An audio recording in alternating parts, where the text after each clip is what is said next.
Hello my fellow developers. New day is ahead of us and there is another method from the array object ready to be presented to you. This time we are talking about the fill method, and I am sure you will have many use cases to utilize it in your code once you get to know it.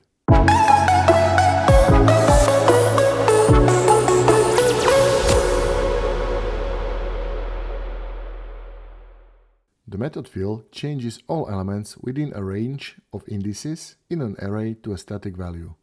The result of filling is a modified original array. The method itself has three variations depending on used arguments. The mandatory first one is the value to fill the array with. You can optionally add a start position argument and end position argument. Start position is inclusive while end position is exclusive. Let's see it in examples first.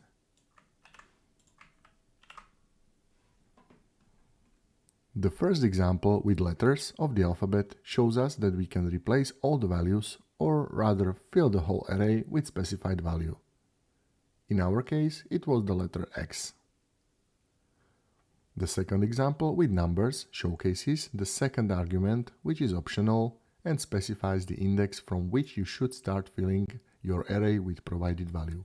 As we see in the result, it filled the array with number 8 starting at index 2. The last example uses both start and end index positions and replaces the strings in the greetings array. As we see, the start index is included in the filling process, while the end index is not. The fill method is very similar to an add method in a sense that it also allows for the negative indexes to be used. Negative index is transformed into normalized one using following conditions. If end is less than start, after normalization, nothing is filled. If end is less than 0, then index equals end plus length of the array. If end is less than negative length of an array, then index is set to 0. If end is greater than or equal to array's length, then index is equal to array's length.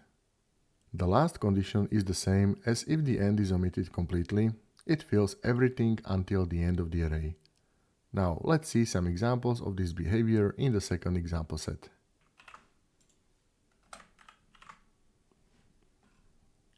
The first example shows negative indexes used, which after normalization become positive numbers 1 and 3 respectively. This is aligned with the results we get if you compare it. The second example with numbers shows that if the end is less than or equal to start, nothing is filled. The number -3 after normalization is 3, and start is at position 4, which results in no changes to the array. The third example shows that if the end is greater than the array's length, then the end is equal to it automatically. Everything until the end of the array is filled. Interesting situation is when instead of static value, you try to include an actual object. In this case, the reference to the same object fills out all the specified positions.